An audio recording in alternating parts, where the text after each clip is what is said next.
to the Dual Force, where mental health and physical health finally stop being treated like strangers. This is a podcast we wish we had earlier in our lives, built to save you time, confusion, and a whole lot of unnecessary struggle. This is a disclaimer. This podcast is here to educate, empower, and spark insight, but it's not a substitute for personalized medical or mental health care. Everyone's body and mind are different. If something resonated with you and you want individualized support, reach out to us or connect with a licensed provider you trust. Welcome back! I'm Melinda. I'm Dr. Paige, and we're starting a new mini-series. Something that's come up a lot in conversation, mostly with strangers, weirdly enough. It's always with strangers. I have one of those faces or energies. I think don't it's know. the energy. You radiate that, you know? Tell People me everything that's on your mind. gravitate towards you, and you're like, I don't think I have this capacity for that today, but thank you. Yes. Anyway, go ahead. Anyway, so having conversations about body image, also just maybe not even necessarily specific to body image, but like how they perceive their bodies. I was at a networking event yesterday, and a woman was talking to me about how she has to work out 6 times a week to keep the body that she wants, and so that she can eat and drink socially. And I immediately cringed away. Yeah, I'm cringing now. I'm sorry. Sorry to everybody. And that it took me so off guard, because I think maybe being in this healing space and sphere, like, I'm surrounding myself with other people who are doing the same thing, that these are not conversations I hear very often, but they're coming up again. Yeah, and then I've noticed a lot of them on social media. Something I will say about like the therapeutic space that I offer my clients, like when those conversations come up, we're going in, we're diving real deep into that and seeing where, you know, these thoughts are coming from, these beliefs are coming from, and we work through that stuff. But I'm seeing it a lot on social media of like, you know, summer ready, and I gotta get my new bathing suit from Target, and, you know, all the things. And I mean, it's really affecting people who are scrolling through. I cannot just, yes. Because, what was it? I want to say maybe 3 or 4 months ago is when I first started to see the skinny trend come up. And it was from influencers or ish, I'm using that term loosely, but these are people that I follow on social media who have higher level education, and like this is the space that they work in, and they've made comments about this trend coming back, and I don't think I realized how much it was coming back until recently. Yeah, it's in full force right now. It makes me so sad. It does.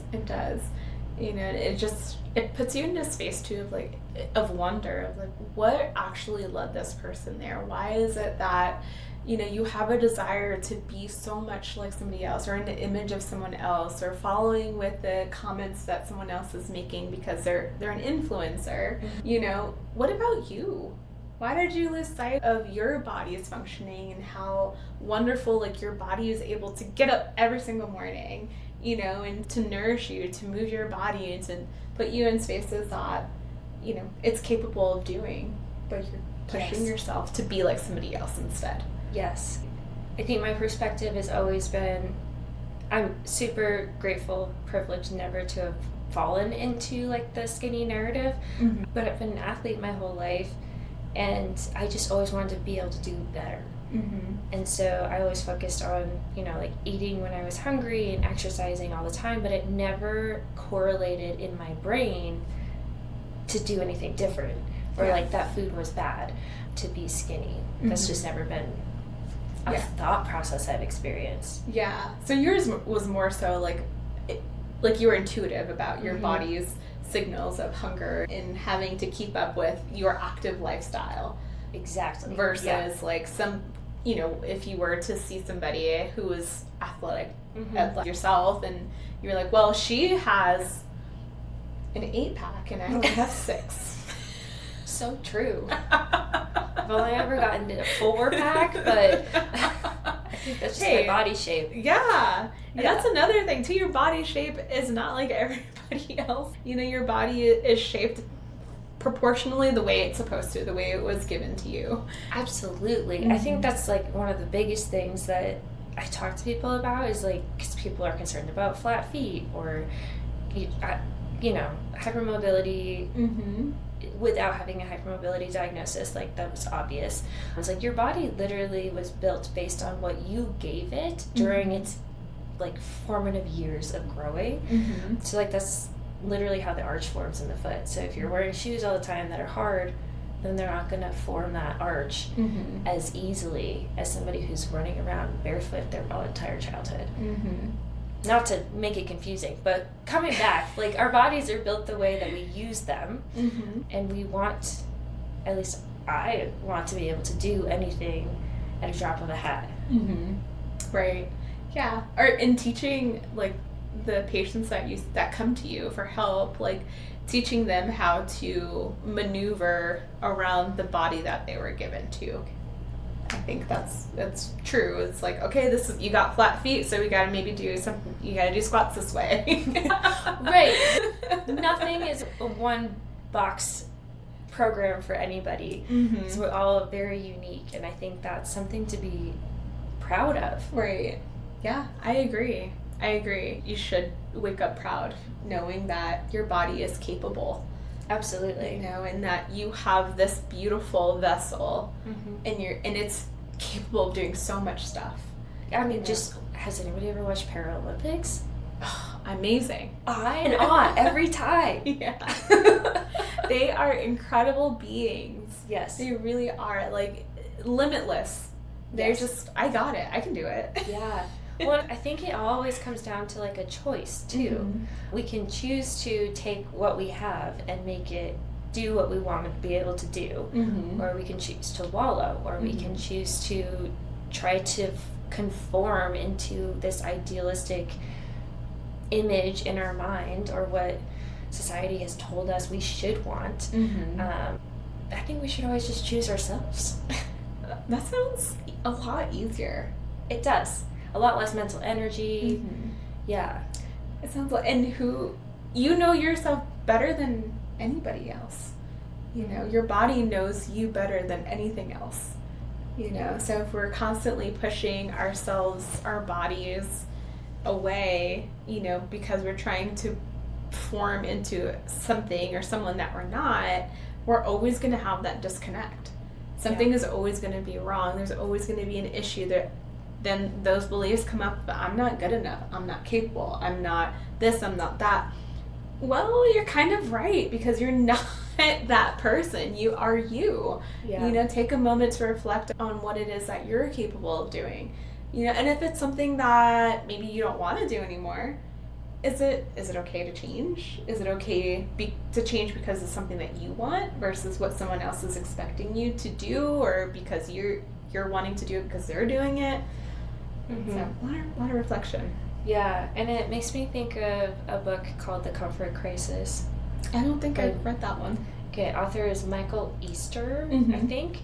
And it's very interesting. I did like some research, and basically they talk about how it's like the art of manliness is kind of, we're going to circle back. That was a podcast that interviewed the author when the book came out, but it kind of makes sense because it's from a male perspective, of course. But he's talking about how our bodies were literally created to run and carry and seek comfort. Now we have such an abundance of comfort in our lives that we don't know what to do, and it feels unsettling. Right. So I think that anytime, like this whole skinny epidemic that we're in again is like, I think we got bored, we got comfortable, and we needed something to stir it up so that we could feel that drive again. Almost like a dopamine hit. Yeah, and it kind of reminds me of like when trends come back to it, because it is a trend. Right. Like clothing trends come back because, okay, we're over this, what's next? So you're constantly searching for the next best thing. Right. You know, which is why fast fashion is awful. Yeah.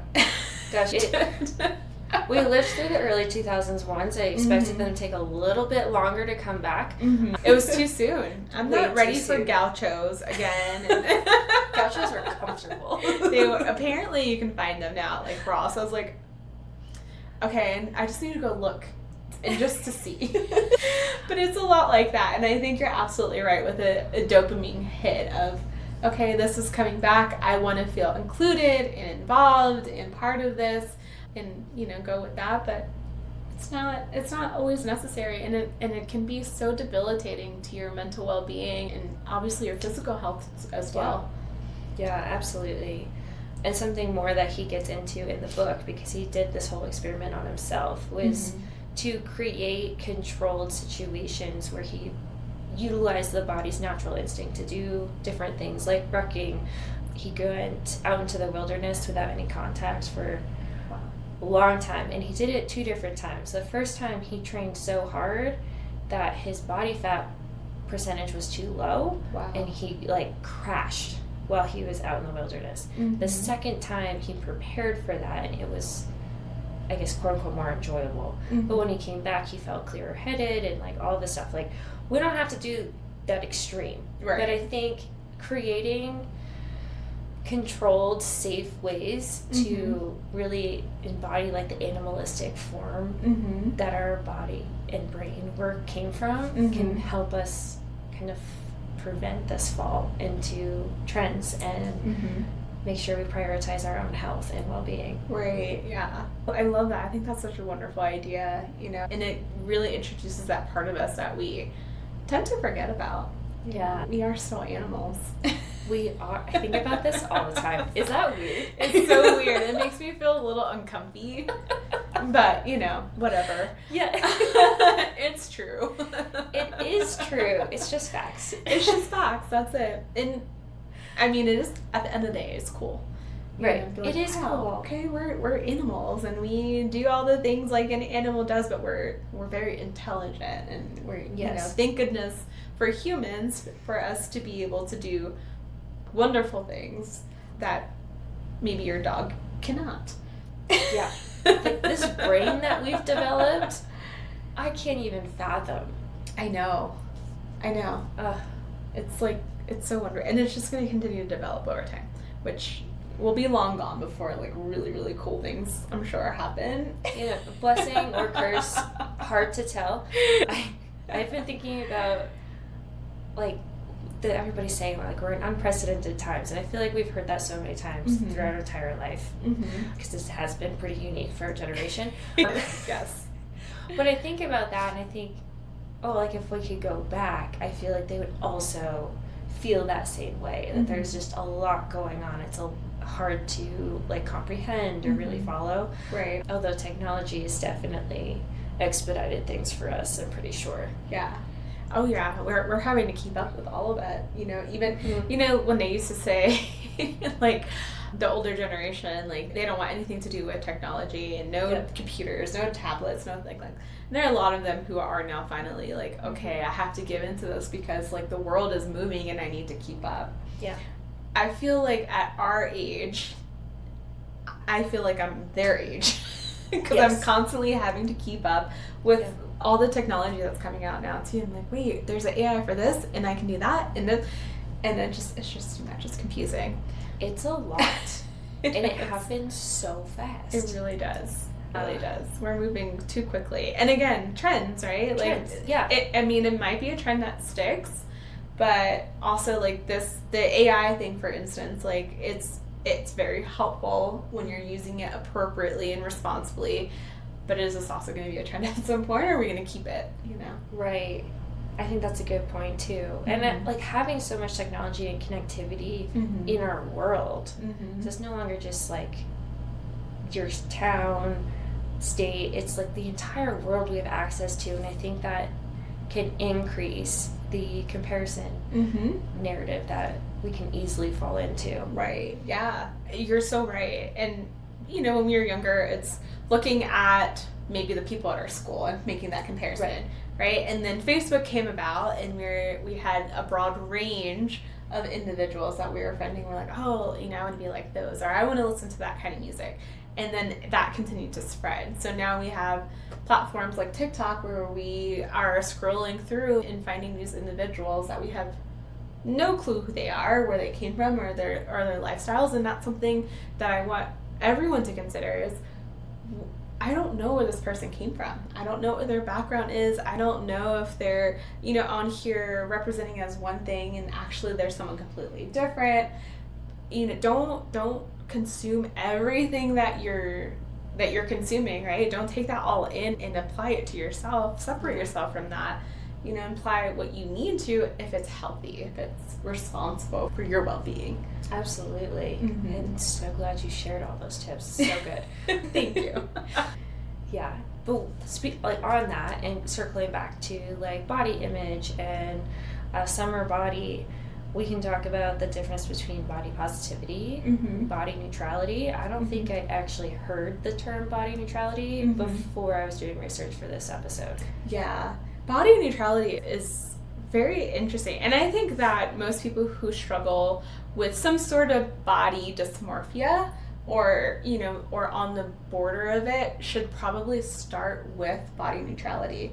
I've got 2 legs, I've got 10 toes, I've got a chin and eyes and ears, and you're pointing out what's neutral about your body versus pointing out, oh, I have pretty eyes and my hair looks really good and my nose is flat or my teeth are crooked, or we're not doing that. We're just pointing out the very basics of your body to start to dig a little bit deeper about how it's functioning and what our bodies are capable of. I like that a lot, and it reminded me of something else in this conversation I had the other day. It was this woman was pointing out or discussing with me somebody else's body who I've never seen, who'd had, some significant trauma to their body after pregnancy. Wow. So abs did not come back together. There's a lot of lack of control and stuff like that. And she just kept saying to me, she's like, I would just bind it. I would not be caught anywhere with a stomach like that. And I didn't know how to react to that. And when you were describing body neutrality of identifying neutral aspects, parts of your body, I think it's interesting that how we judge others is how we view ourselves. Yeah, it's projection. Yes. It's projection. And we can't speak about someone else's experience if we've never been through that experience ourselves. If her stomach didn't look like that after her pregnancy, or if she was never pregnant and that's something in the future, then that's something she could speak of. Right.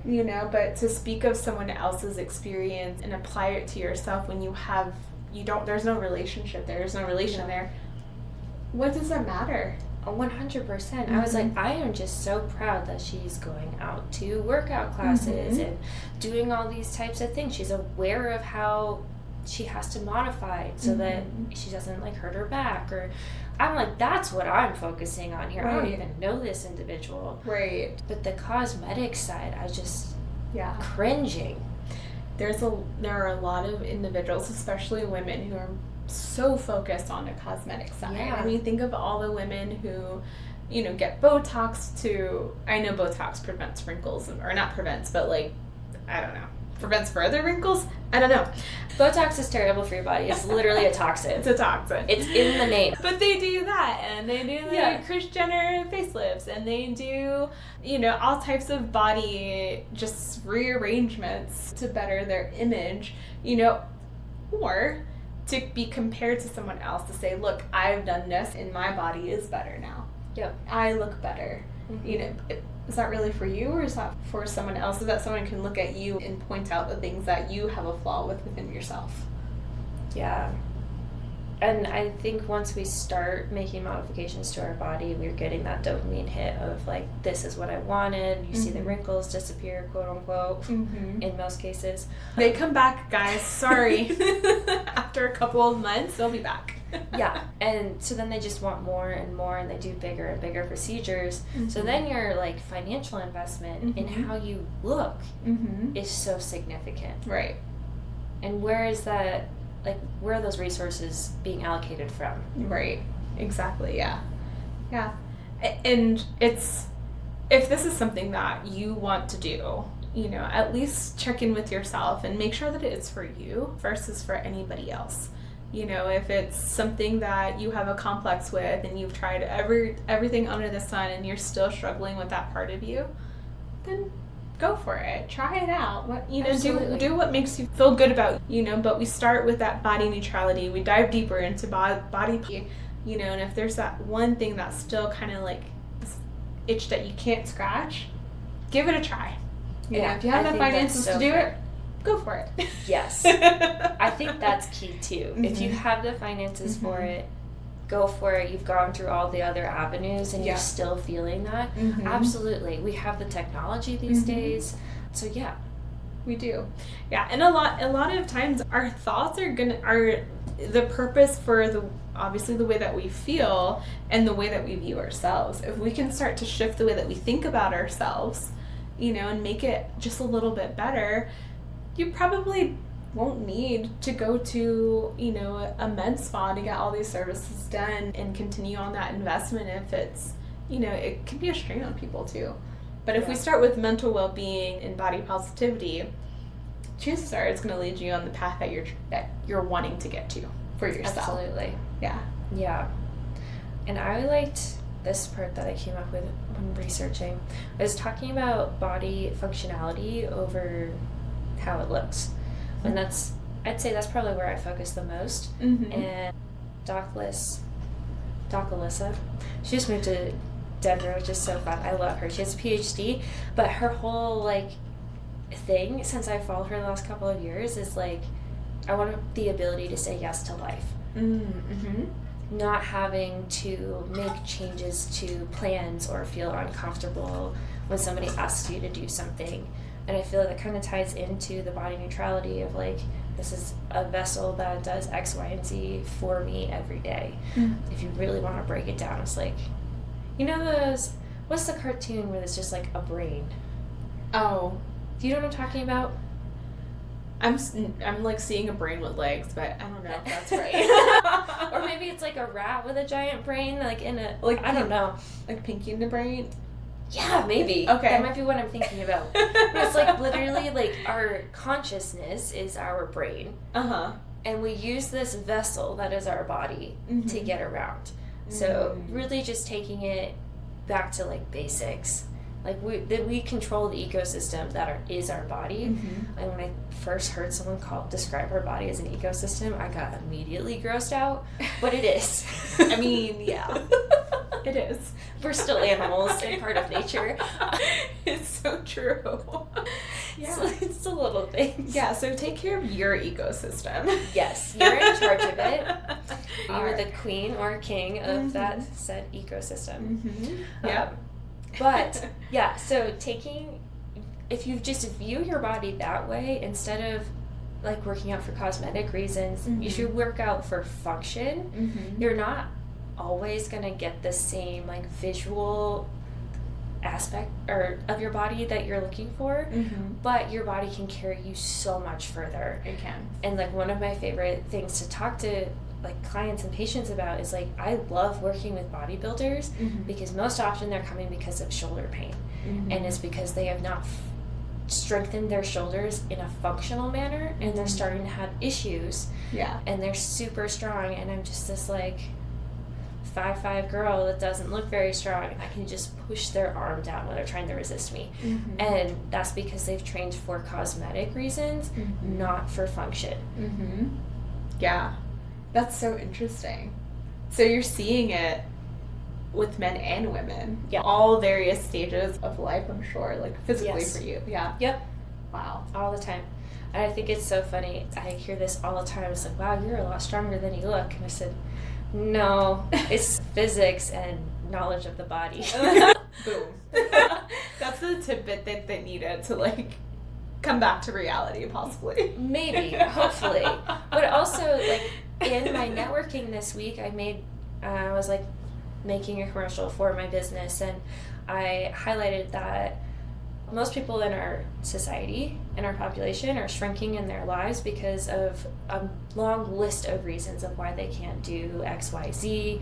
Maybe it's something that they used to love and they had to stop because of an injury or body dysmorphia, like all the things. Right. And I just made a comment. I said I did my first 14er this past weekend. I limped around for 2 days and I've gotten back to running already. And that's training for function and for life rather than for someone else to view my body. Right. Yeah. It's you know exactly what your body is capable of doing because you've made it a point to understand for yourself and not, you don't value the opinion of somebody else when it comes to the way that you look, your appearance, the way that your body looks, right? It's like, well, it works for me, so if I continue to nourish it and make sure I'm giving it the love and attention that it needs, it's going to take you very far. Oh, for sure. And I think it can boost your confidence. And then if you have higher confidence, people are going to view you differently too. Whereas I feel oftentimes if we are restricting calories and trying to look thinner and thinner, we're not going to have that confidence, and we're just going to kind of want to close in on ourselves. Right. And that just leads us down a path that's not so good. No, and unfortunately, we're not able to see what's happening on the inside. We feel it on the outside, or we feel what's happening on the inside, but we can't see, you know? So by the time maybe we're feeling it might be too late, right? And you might be passing out, or you might be, you know, trying to figure out why you have so much brain fog, or you can't sleep, and you know, you're not able to focus at work or at school, and it's because you're not taking care of your body in a nutritious way. You're starving it. Yeah. And I think that kind of ties back to, like, we've talked about the mindful movement classes that I host, and there's one on Sunday. We have a whole list this summer. And that's, like, the whole point of that is to reconnect to the body and feel for the signals that it is telling us, because it's so easy for us to just turn that switch down or, like, turn it down, like, the volume down, to the point that you're not even noticing anymore. It's white noise. Right. And if we take a moment to just, like, actually sit with it, acknowledge it, and then move your body intentionally afterwards, it's like the benefits are incredible. Yeah, I 100% agree with that. And it's a testament to why you continue to do it. Yeah. You know, and you have a list of dates. Yes, long list. Yeah, but it's true. It's true. We need to be more engaged with the body. Like, that's something we got to practice more often. You know? Thank goodness for someone like you who is so aware of that and wants to bring it to the community and, you know, heighten that awareness for people. Yeah, I think, and we talked about technology already in this episode, but, like, it has forced our energy and focus so far outside ourselves that we are seeing, like, I would, you know, I don't have the research to back this, but I would say it's like record highs of chronic pain and chronic illness and just people who are overall unhappy in their lives. And I mean, that's lack of community, because now we're all online. We're more connected ever in history, yet we don't actually have connection. And the community aspect is so hard to find for a lot of people. Yeah. So. Yeah. There's a correlation there for sure, because I even see it here in the therapy room where there are a lot of individuals who are reporting loneliness and high social anxiety and just, like, so fearful of stepping into an unknown situation because people are scary, or they feel awkward about how they're presenting or how other people are going to view them. You know, but going back to this idea of, well, if you pay attention to yourself and you allow yourself to just be the individual who you are meant to be, you're not going to feel awkward, because you'll be so empowered. You'll be so confident in knowing that you are who you are, and that's so beautiful. It is beautiful. And, like, you confidently going out into the world as yourself is going to bring the people that are going to support you and love you no matter where you go. Exactly. Yeah. And you said it earlier. People gravitate towards you, you know, because you hold confidence. You're empowered. You empower other people. You know, it's true. It radiates, right? And that's so desirable from other people. They feel safe when they're in a space with somebody who is so sure about themselves. Yeah. It's so good beautiful. job, friend. Thank you. I think you do a great job too. You just didn't share any stories today. I didn't. I was thinking, like, I would usually get, like, a grocery store, like, someone comes up to me at the grocery store, but that's my element. I love the grocery store. I like to go myself. I go down every aisle, and I'm just like, this is my place. Especially King Soopers by my house, because I just know that place like the back of my hand. I'm like, I know where the ketchup is, you know. Yeah. I'm confident in that space too. So. Oh my goodness. So this summer, we are officially into summer solstice. I know, hallelujah. Just happened. This is going to be coming out a little bit later, but yeah, so excited the days are getting a little shorter again. Mm-hmm. But this is kind of peak time that we're going to the beach, the pool, and showing a bit more skin than we do most of the year. So I want everybody to kind of take what we've talked about and, you know, decide for yourself what feels best. Yep. Reach out if you need help. Yep. And remember, it's not about your look. It's about how you feel with the clothes that you're wearing, what you're putting on your skin. And don't forget to have fun. You know, nobody is watching you the way that you watch you. So as long as you're comfortable and as long as you're having fun, enjoy life. It's way too short. And summer's even shorter.